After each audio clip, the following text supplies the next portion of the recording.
The Elder Fire is the original luminous principle envisioned as a generational lineage of vibrant ancestors burning bright in the distant past, as the radiating sun and the pulsating glow of the oldest stars, as the flame found in the Sacred Heart, the eldest emanation of the light itself. Welcome to the Elder Fire Podcast.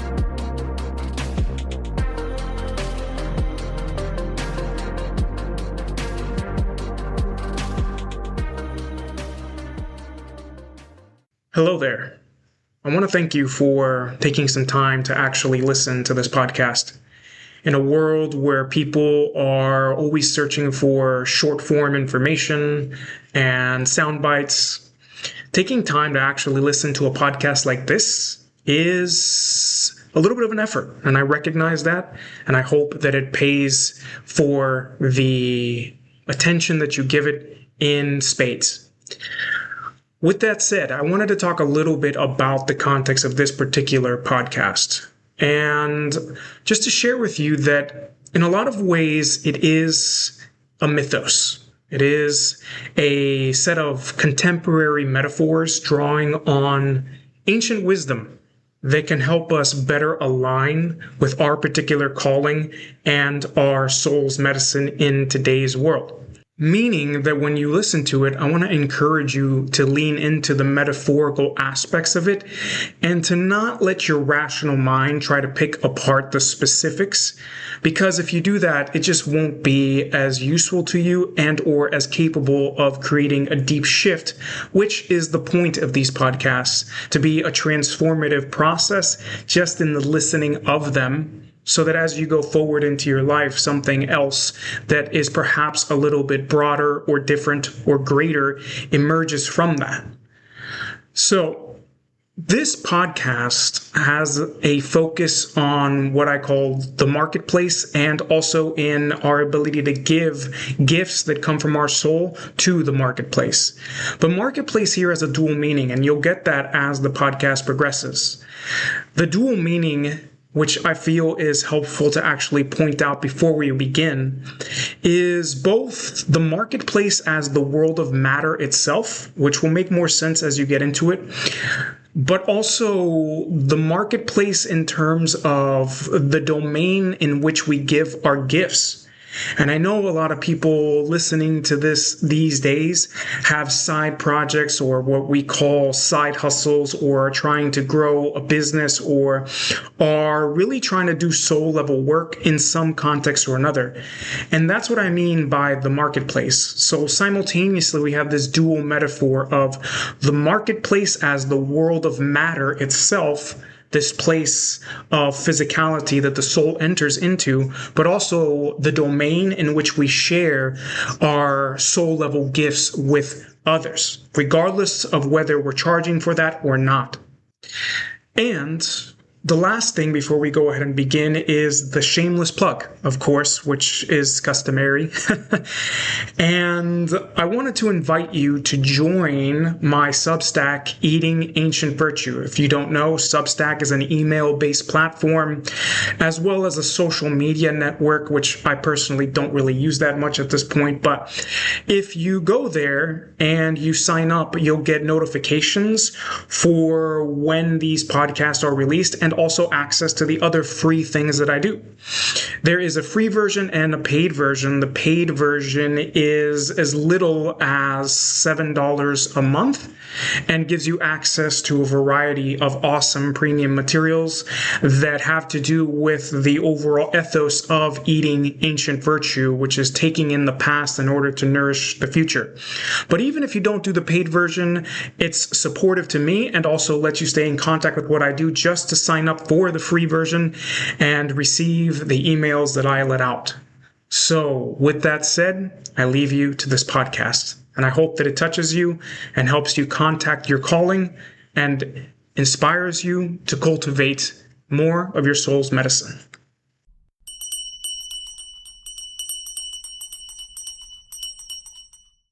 The earth is a marketplace, but the heavens are our home.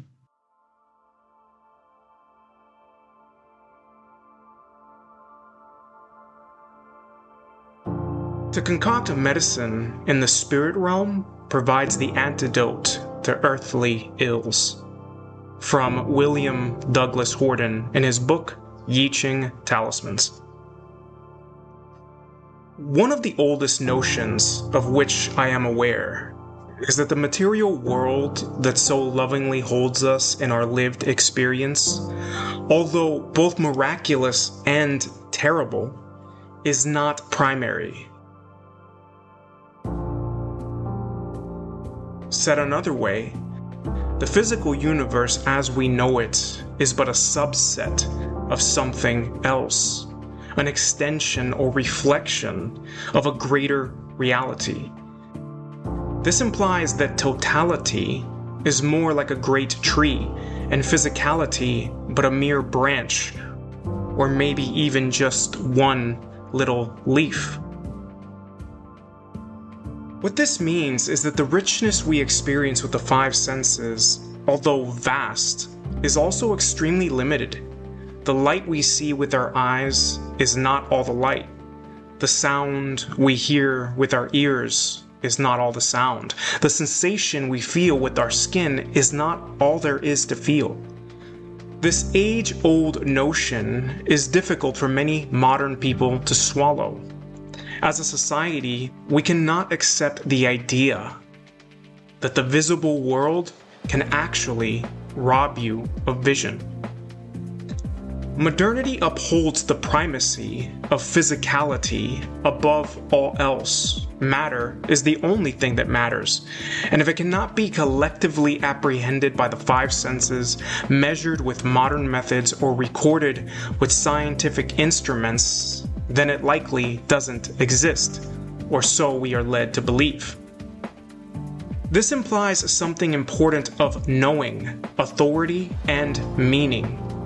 It tells us that valid sources of knowledge, wisdom, and understanding are found outside of us, underneath microscopes, or in the abstract intricacies of quantum equations, instead of direct experience.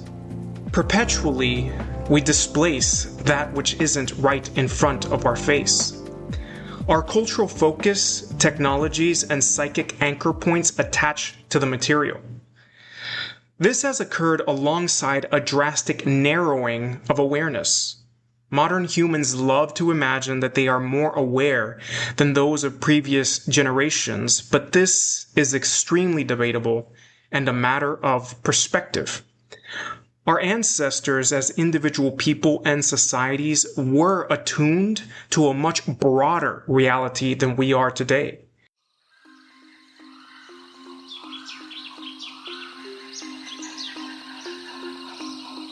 They relied on the flow of rivers and streams, on the trails of buffalo and elk, on the whims of natural cycles and the movement of stars. Our focus, however, is drawn by the light of cell phones and computers, the never-ending death scroll of TikTok and Instagram, the escapades of the Kardashians, and Trump's latest tweet. Because our focus is so outwardly and materially displaced, we measure progress by the growth of cities, trade routes, and rocket ships that can visit Mars. We marvel at ourselves and think, my God, look at what we have built. The primary measure of economical health in today's world is GDP, or gross domestic product, representing the total value of all goods and services produced within its borders during a specific time period.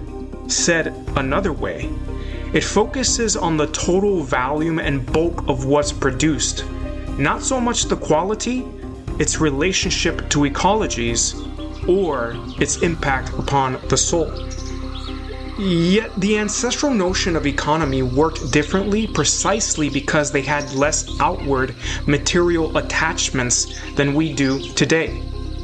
No empire state buildings jutting upward from the earth to exalt our supposed superiority as a species. Instead, they developed internal technologies and vast relational maps of the cosmos beyond the physical.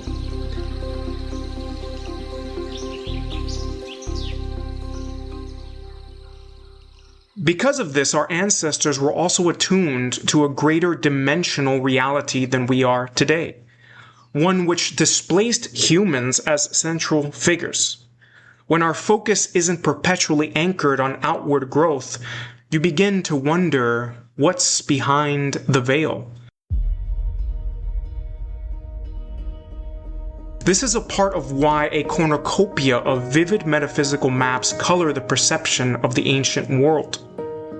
In Hinduism, there are multiple lokas, a word that can be translated to mean realm of existence, plane, or dimension.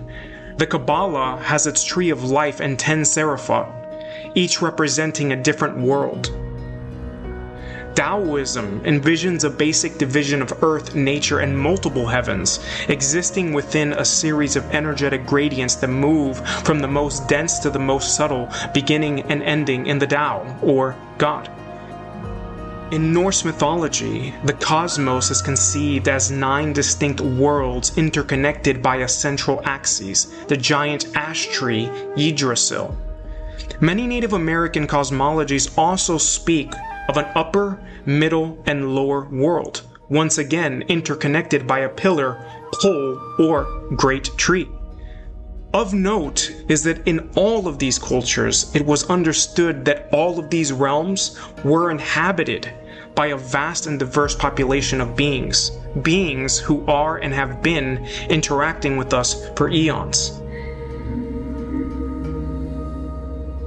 Even the newcomer to the science of sense-making, modern science, begrudgingly speaks of vibrating strings, dimensions, quarks, antimatter, and quantum realms.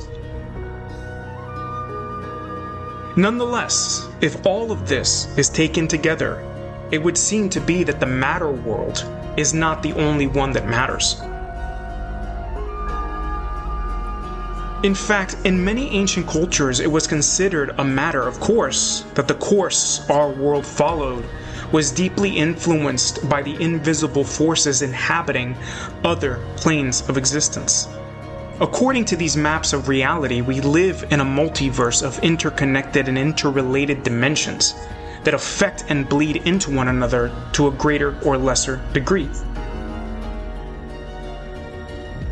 In the Hindu Upanishads, you find the quote, "There are, verily, 3 worlds, the world of men, the world of ancestors, and the world of the gods. The sun is the light of all of these worlds." Some of these forces were vast, impersonal, and cosmic, while others small, intimate, and individual. So while colossal beings beyond the scope of the personal keep the laws governing the universe intact, our own lives intersected more intimately with ancestors, local land spirits, patron deities, and most importantly, our own souls.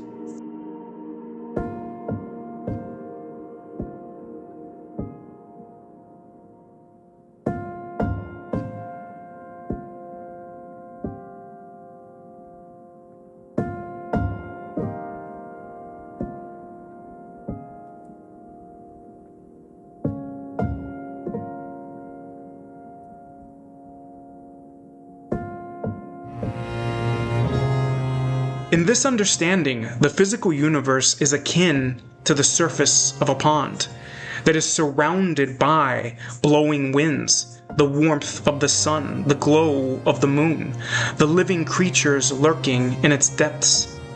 Thus, what creates ripples on the surface of the pond is not the surface layer itself, but the greater context in which it exists. If we wanted to play with the shorthand of this grand dimensional ecology, we could say that there is the earth plane, the matter world, and then there are the heavens, or the invisible worlds.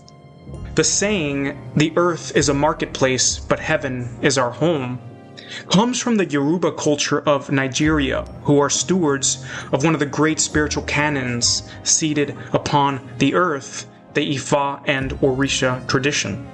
Interwoven into certain aspects of their cosmology is the notion that the physical world is a kind of marketplace, meaning it is a dimension of movement, exchange, and impermanence, It also implies that from the heavens, we travel to this plane with both personal desires and offerings to share with others. For we are each dual participants, purchasing gifts as well as selling our wares. The claim that heaven is our home emphasizes a core theme of the ancient world, that the essence of our being is not physical, but immaterial. We are multi-dimensional citizens who inhabit a different plane of existence, yet have taken a trip into the material for the purpose of entering the grand marketplace of matter. This marketplace, like all marketplaces, is a domain of trade, for its lifeblood is need and desire. It is a wondrous place which houses a vast selection of sections, savory smells, and secret alleyways. You can find potions, magic carpets, ancient antiques, and exotic trinkets. However, it is not without its dangers, for thieves and pickpockets also inhabit the market. Thus caution is warranted, for while amazing things exist here, so do the dark corners where people get stabbed and robbed for their goods. It happens. It is a marketplace after all.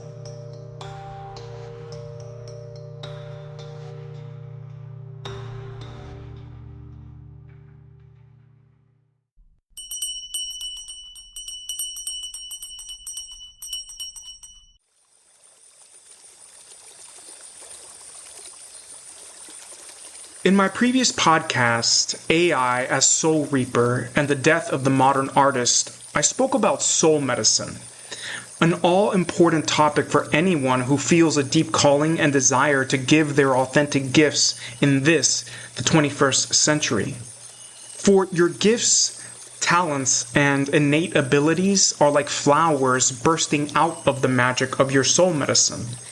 In my previous podcast, I called soul medicine a force, an energy, that when offered to the world becomes a current of power, like a transmission of electromagnetism, capable of altering other energies.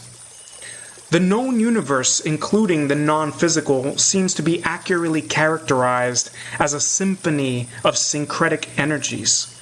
Soul medicine is a personal core energy, or more succinctly, a frequency that characterizes something important about our soul's current phase of existence. Whether or not it changes through the eons is beyond my knowledge, but insofar as mythology and a multitude of traditions tell us, it is unlikely to change significantly within this lifetime. Your soul medicine is thus a force interacting with other forces, the way that heat might bring water to boil, or how soil provides a nourishing home to a seed so that it may toss and toil at a chance to become a tree. This interaction of forces, where one current of energy comes into contact with others and alters them in some way, is the essence of what characterizes any marketplace. One question that is relevant is to ask whether our soul medicine is more like the heat that boils water or the soil that holds seeds. Another question we might ask is, why do we come here? Well, this question is equivalent with what is the purpose of life? And sorry, but this is not something for sale on my stand today.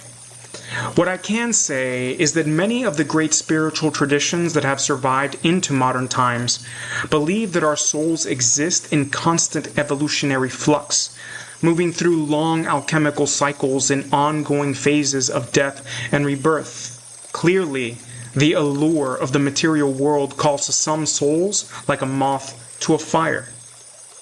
Like any natural force, each soul seeks completion, and thus attempts to move towards wholeness within each successive lifetime, which it does by carrying out various karmic processes, the body acting like a cauldron that contains the boiling brew.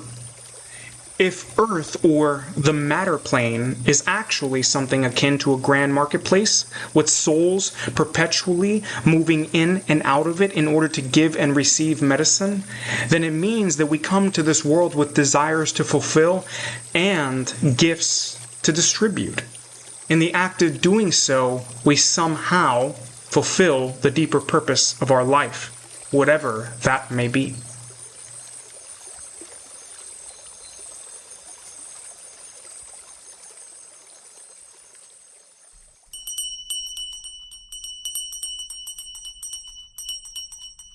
The mythic music of the modern marketplace.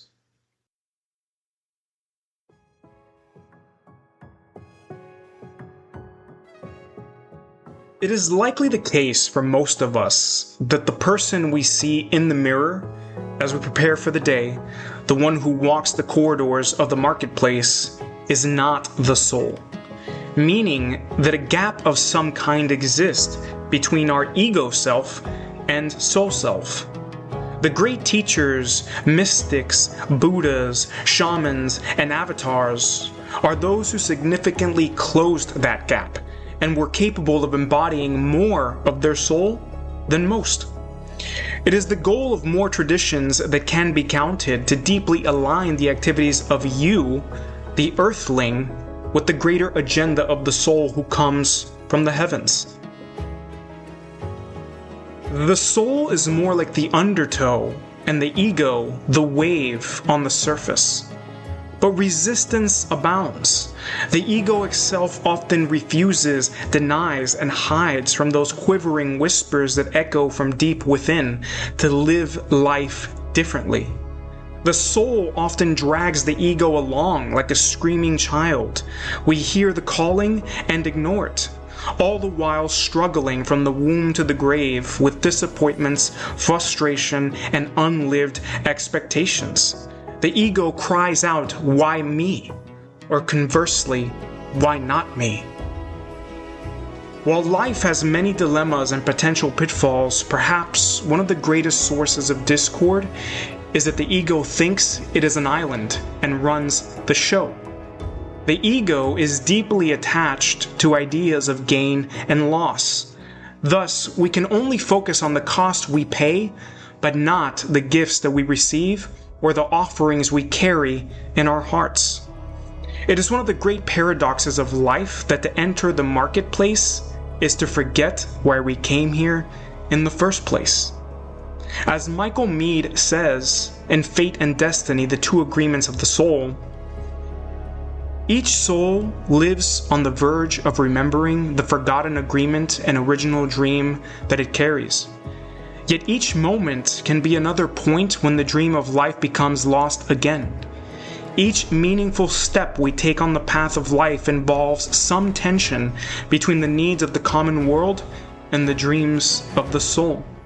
This inherent tension can stop us in our tracks, yet it can also be the source of vital energy needed for the soul to grow.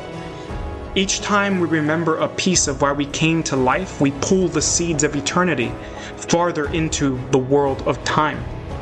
The inner seed keeps trying to sprout, but often our fate must place us at a crossroads or nail us to a cross before we pay proper attention to it.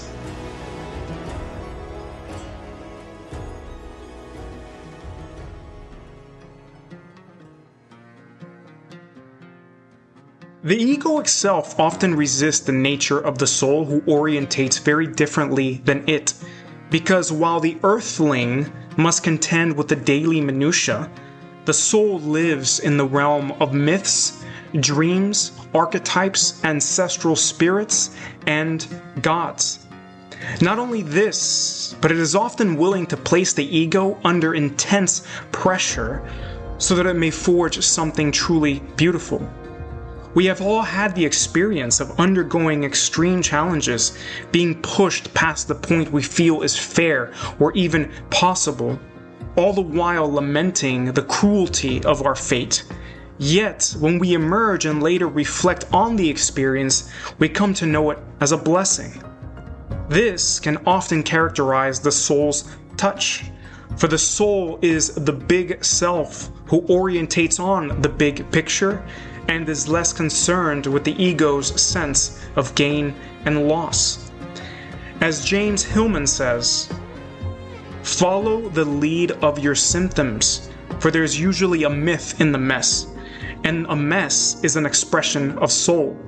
Pathology is not a problem to be solved, but the soul's way of working on itself. This notion of symptoms and pathology brings us back to medicine. Our soul requires the medicine of others, but is also healed by offering its own medicine in kind. This medicine is offered, sought for, and received in the form of archetypal patterns, mythic stories, and dreams, for the soul both functions and learns at the level of myth. Each and every myth and its characters, or what we call archetypes, carry an energetic medicine that can potentially help the soul in its journey towards wholeness. Once again, we are reminded of the heat or the soil. This is because at a core level, myths and archetypes are not concepts, but rather primal patterns of energy. And when the whole of all the world's mythologies are taken together, they add up to every facet of the grand totality. As each soul seeks a greater wholeness, it searches for these missing pieces in the mythic stories we live during embodied experience.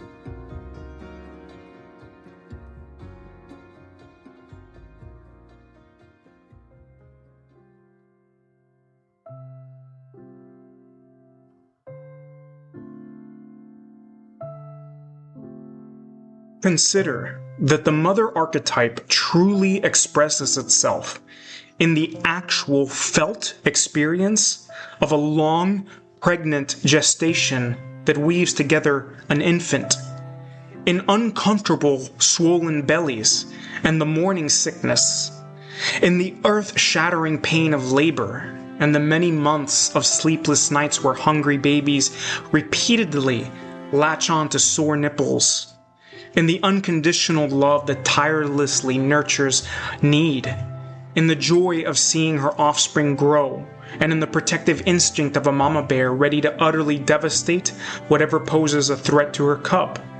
Yes, we can relate to the mother archetype in many ways, but this is what it means to embody the mother. And we come to the earth to feel the mythic embodies, for otherwise, what the hell would be the point?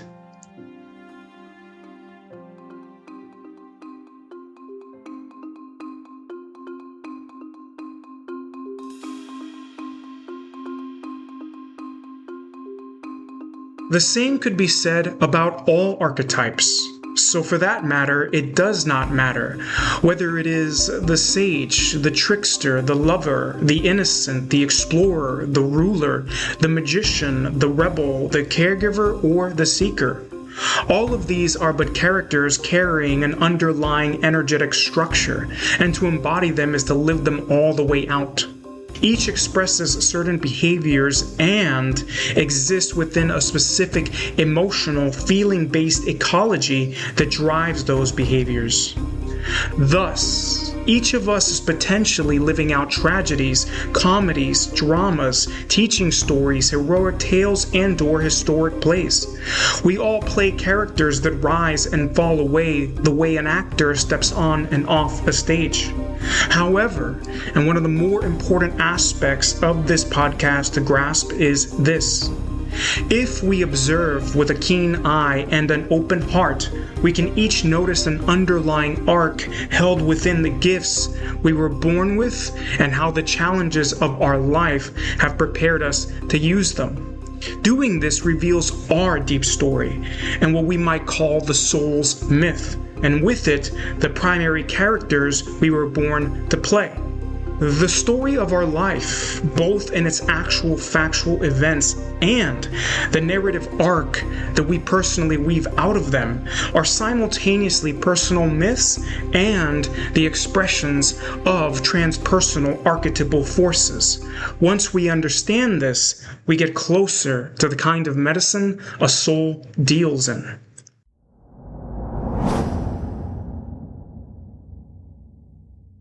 Life has and is still preparing you to play a sacred role in this, the grand marketplace. It is your role, It is archetypal, belongs in a myth, and is pregnant with all the intensity, power, and balls still intact. The lived experience of your story is resonating with these underlying forces, and like a speaker, it booms into your body, shaping brainwave patterns, impulses, structural alignments, proportions, tendencies, things that come easy, the things that come hard, and even illnesses. We are literally shaped by the stories we carry. Some of these are of a superficial nature, like the stories of a society, culture, or familial conditioning, the ones that we wear like a heavy cloak. These can be altered easily enough, and with focused work, we can disrobe, so to speak. However, at a deeper level of essence, constitution, and core predispositions, we are being shaped by the deep archetypal story held by our soul. These stories are exceedingly difficult to change, if not in some cases, impossible. For these are the central archetypal and mythic frequencies bestowed upon us by our homeland, the heavens themselves. It is from these primal patterns that the soul's medicine emerges. And here we are, alive in the 21st century, and this time is one of a great need for soul medicine. Much of the modern mythos attempts to keep us distracted and focused not on soul medicine, but on something else entirely. There are so many layers to this, but seeing as this is a podcast about making and mixing soul medicine, it is there that we will place our focus.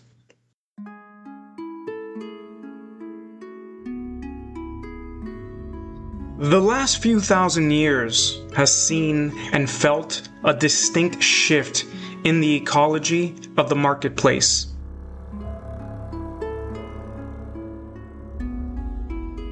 One that differs strongly from that of our ancient ancestors.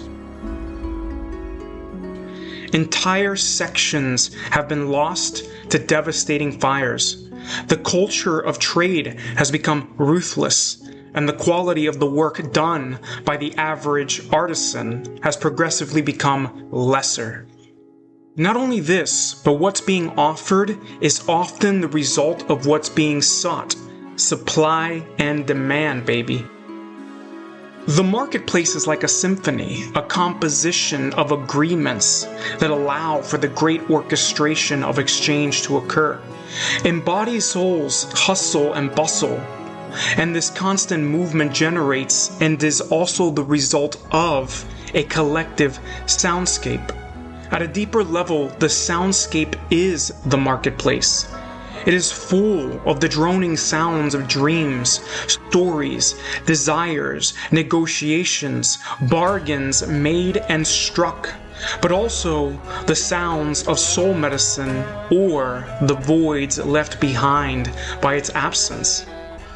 It's not just human voices that fill the chorus either, but those of gods, ancestors, spiritual allies, and dark, malicious spirits too.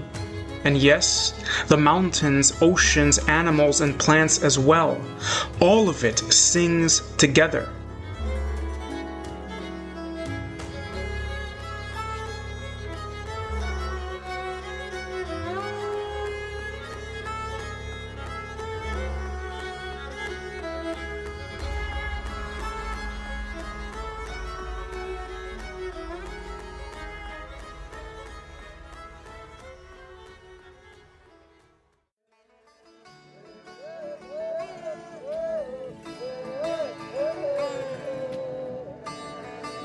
Once, the music of the marketplace moved in a greater harmony, and once, the drums of the ancestors kept the beat. They set the tone so that the songs they sung had soul medicine in them. The human world has lost something vital, and as a result, our contribution to the music of the whole is out of tune. We have lost the stories, myths, ancestral connections, and inner technologies that once kept our music resonant with soul medicine. The ancestral world was full of ritual, ceremony, songs, chants, and life ways that helped keep the chorus of the human voices in rhythm with the greater symphony. This helped keep the marketplace coherent.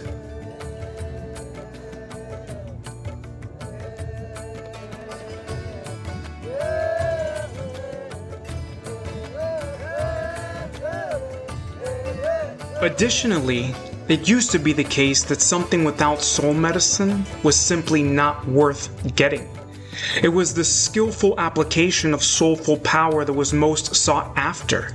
In the times of indigenous and traditional cultures, it was understood that someone's soul medicine affected how they hunted, gathered, procreated, protected, parented, crafted, built, healed, and prayed. People were often given names that reflected the elements of their medicine. Sacred objects were known to be infused with the flavored energy of its maker, sometimes called mana, chi, or ashe. Now, the conscious weaving of soul medicine into our work is more rare, yet we still feel it when it is there. There are some artists, speakers, musicians, teachers, artisans, healers, caretakers, and smiths that leak and reek of soul. It's just there and you know it. Herein lies the major problem.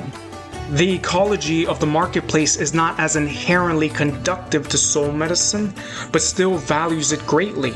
To give of these innate gifts is to luckily, accidentally, or consciously learn to weave soul medicine back into what we do.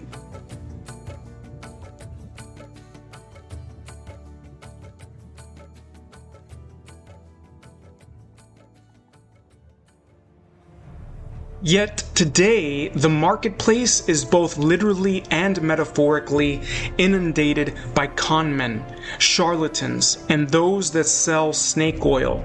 I speak of the modern day influencers, fake spiritual teachers, lifestyle consultants, and the relentless legion of business coaches who preach with all the pomp and prestige of a religious institution, claiming to provide solutions that lead to providence, but the conclusion is more sinister, I fear. For they are like well-paid dark magicians, weaving spells that usher forth confusing clouds of ad campaigns that ensnare the unwitting. Today, we have to be deeply discerning about what we buy, for it may just be a mirage of smoke that disappears as we attempt to grab it. While there are certainly some business coaches and consultants who are doing soul-level work, and the rare few can even help you contact your soul medicine, most of them are not doing anything to help tune you or the marketplace to soul medicine. Because the overwhelming majority of these people can't teach you how to make or mix soul medicine, they instead emphasize the marketing. They focus on the garnish and not the meat of the meal. They can show you how to wrap a neat little bow around your work, but are unable to help you contact the juice that powers it. They focus on the idea, the fable of your work, but not the truth behind it. In the same way that no one visits a prostitute for the perfume and the lipstick, but for the meeting and the meat, what you have to offer won't shake someone to their bones unless the vibe is the real deal. And the real is in short supply these days, and the bones are left unshaken. More so, the illusions grow along with the disillusionment.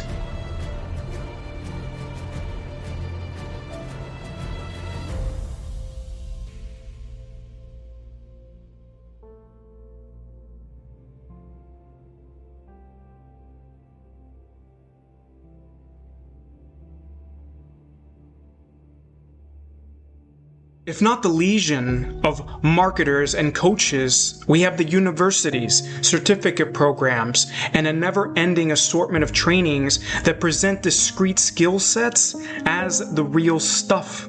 But once again, they are just masquerading as soul medicine in shiny bottles displayed on the back shelf. You know the ones, those that require a prescription to purchase.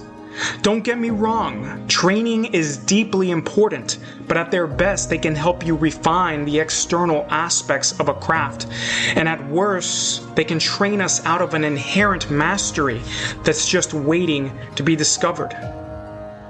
One of the most intriguing bits of trivia I know of, at least to me, is that two of my favorite composers, Yanni and Kitaro, both of whom are incredible by any standard, are totally self-taught musicians. Yanni cannot even read or write music, but created his own shorthand to catalog incredible, fantastic, awe-inspiring compositions. Yes, some professions, like being an MD, obviously require classical higher education, but none of them can imbue someone with the soul of a healer, because that is something you are born with. A soul with the medicine of healer wants to heal regardless of what they do, and if they can make it into a healing profession, it's possible for them to become the ones who can perform miracles. As Michael Meade says, we are told we can be anything we want instead of being what we are. The Yoruba people have a saying about this as well. They say that the strength of the crocodile is in the water.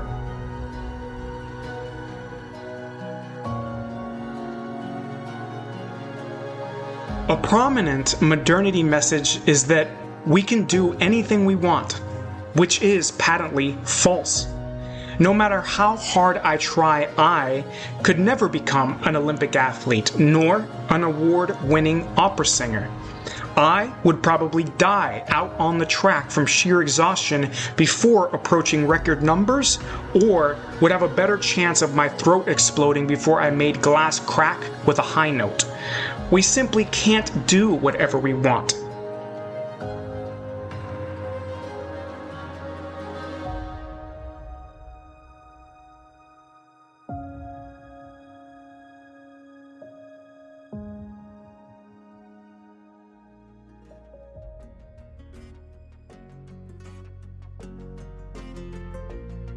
If not that, the mantra, "fake it until you make it," rings out loud on the corners of busy street, which does work to a certain degree, but has a definite cap on how far it can go. Because the truth is, fake it until you make it will not soul medicine make. Soul medicine emerges from the least faked, least artificial, least coerced aspects of your being. It's as authentic and legitimate as it gets. An authority onto itself that speaks for itself. We all know when it is there, but can be fooled into believing it's there when it isn't. No college degree can reproduce it, and no sexy lingerie can replace its absence. What this means is that soul medicine is not necessarily what you do, just like a tincture is not the divine intelligence that made the plant the tincture delivers. Soul medicine is that mysterious force that creates the plant in the first place. The delivery mechanism, whether it's a decoction, tea, tincture, extract, pill, capsule, powder, lotion, salve, balm, poultice, or compress, is where the tools of one's craft emerge. One can deliver the medicine in many possible iterations, albeit some medicines cannot be given unless prepared in specific ways, so for some of us, the path may just be a little narrower. But the core principle holds. The relationship between soul medicine and craft is mirrored in the relationship between the very intelligence that weaves a plant into being and the delivery mechanism used to deliver it to those who need the medicine. For those seeking to make and mix soul medicine, we must get to know the forest of mysteries. Learning to listen to its sounds, identify its paths, find its creatures, and know its dangers, so that we may travel unbidden within its depths in search of the raw material the soul offers us as fuel for our craft. We do this through the practices, philosophies, and relationships that feed our soul the nutrients it needs, like a rich soil that allows the divine within us to grow.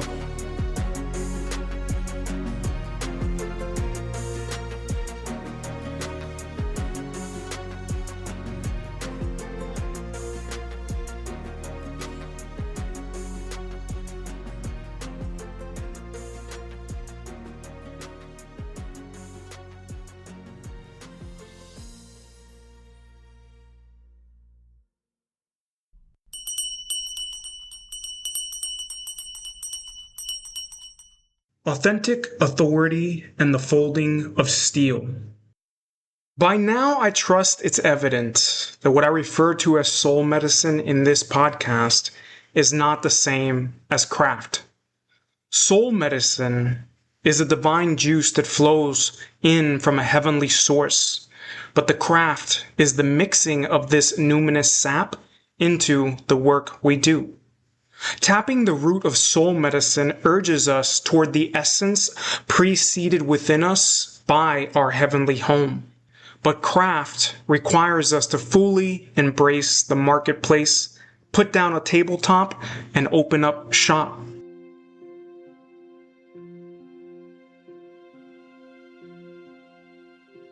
Craft is the skill that allows us to prepare our delivery mechanism, and it is on craft where most people in the 21st century place their focus.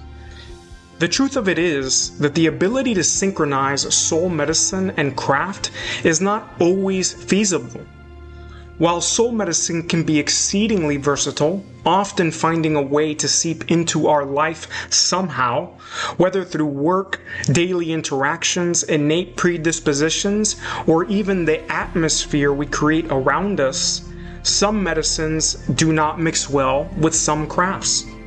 A person born with a medicine connected to freedom and expansion may find it very difficult to be a prison guard. A person is not limited to an established profession to express their medicine. This would be far too confining and narrow for a force that can shape worlds. It can emerge through the craft of loving, listening, being present, supporting, understanding, and really nearly anything. So it must be understood that some medicine is soft and subtle, meant for the small microcrafts that pass between the whispers of the everyday, while other medicines are loud, designed to shine bright like the sun at midday.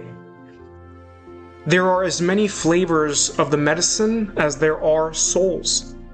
However, make no mistake, work in the marketplace that is truly worthy of note will often find soul medicine and craft synchronized to a functional degree. The frequency of our soul medicine must find enough resonance with our craft to find its way from the heavens and into the marketplace, what Michael Meade called pulling seeds of eternity into the world of time. Our souls have been perpetually homing in on that which resonates with its medicine since we were born, growing only in scope as we are exposed to more of the marketplace. As Nikola Tesla was known to have once said, "If you want to find the secrets of the universe, think in terms of energy, frequency, and vibration."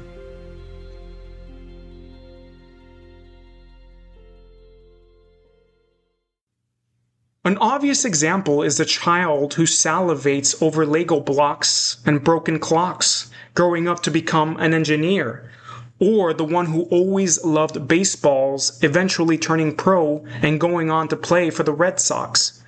The parts of the marketplace that truly call to us, grab us, and light up our hearts often reveal a soul-level resonance.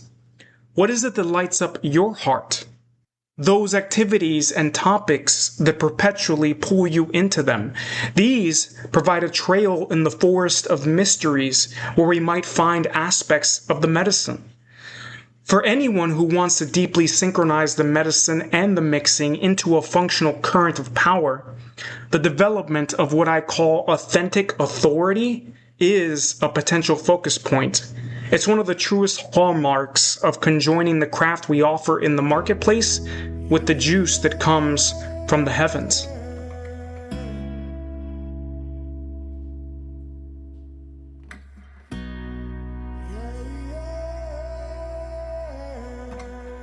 Authority is the ability to author reality, and because the world is made of stories, it is that which empowers us to dream it into being.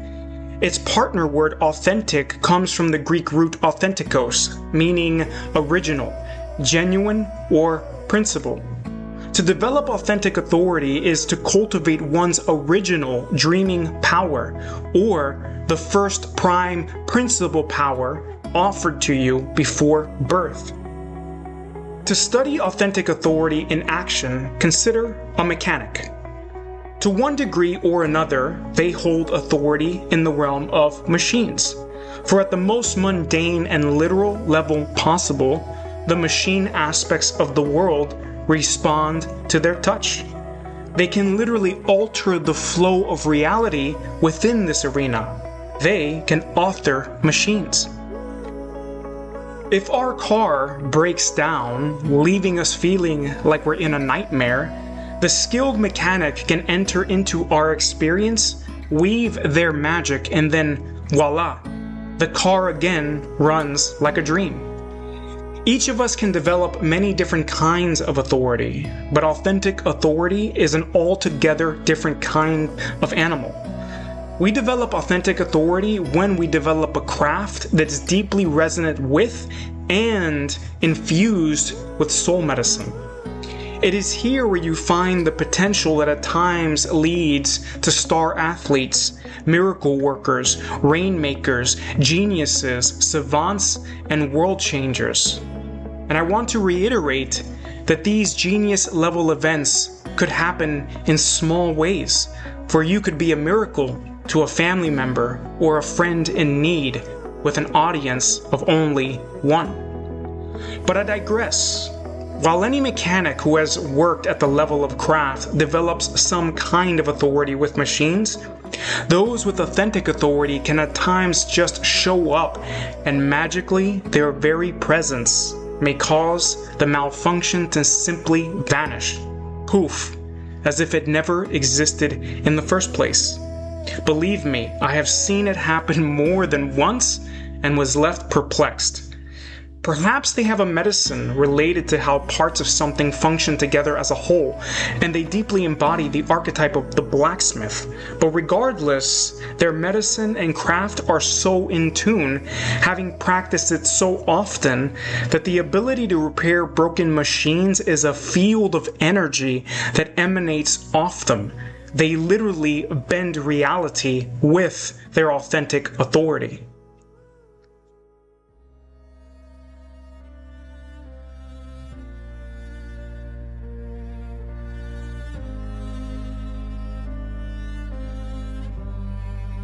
Developing this quality of authentic authority is similar to the repeated folding of steel performed by ancient sword makers.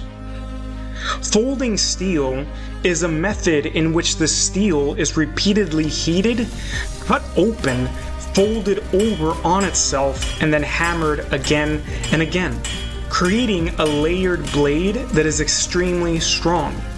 Each heating, folding, and hammering purifies the steel of impurities, improving its gradient. It is a time-consuming method, but is known to create some of the highest quality swords of the old world. We might imagine that our soul medicine is akin to the raw metal that we mine from the depths of our being, the steel, and the repeated folding and fevered hammering is the craft. This smithing skill set allows us to act upon and work with the medicine. By repeatedly folding the steel, we purify it, distilling its essence, that we may create the highest gradient of steel we can. Through effort, sweat, and focused attention, we bring forth an instrument of value into the world. It is through practice, time, and dedication to a craft resonant with our medicine that we develop authentic authority. This implies that there are gradients of the medicine, which ought to come as no surprise. Some people's authentic authority feels like a wave of pressure you can palpate, it's so thick, while others have never even been able to develop a sliver of it. Craft, then, allows us to purify the signal of our medicine and hone its power so that it may have an edge that cuts. It gives the medicine a shape that bears consequences upon the world in a manner that is unmistakable.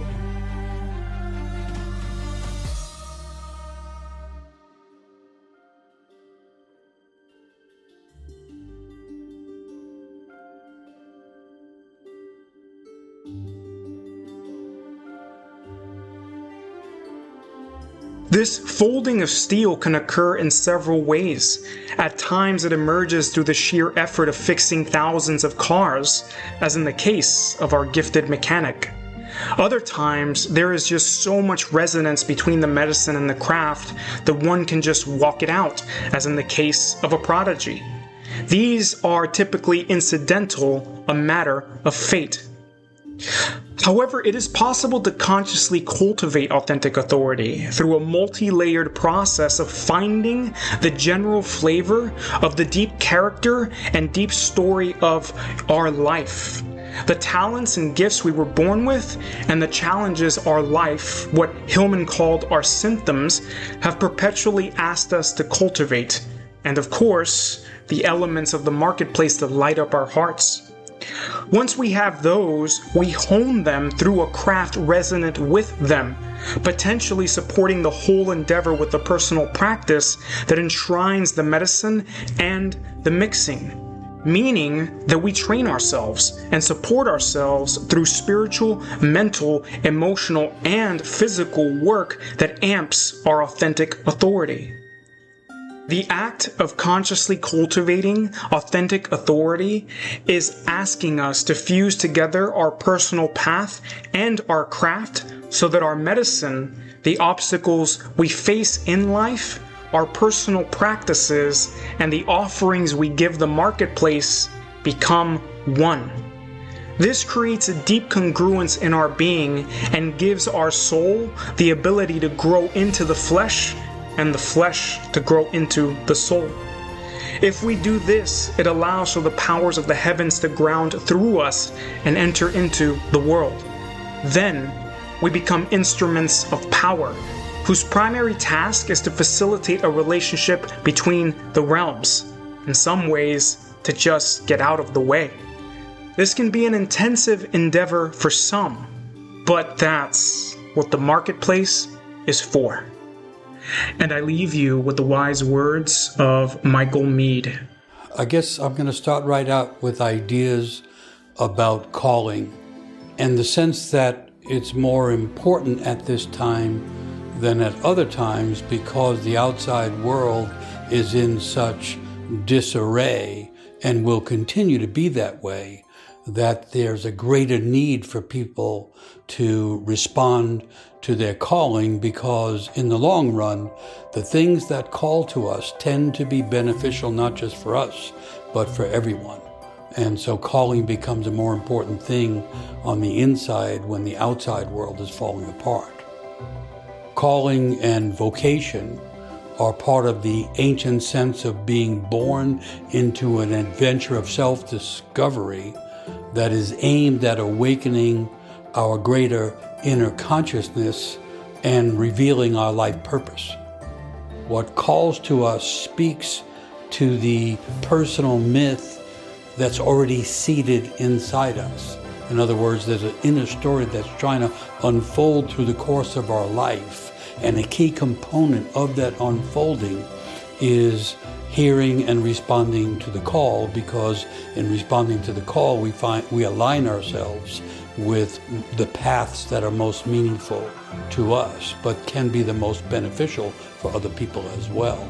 Because when we find our path, we find ways to give our gifts, and everyone that comes into the world is gifted, and the gifts are intended to be given, and the beneficiaries are intended to be other people.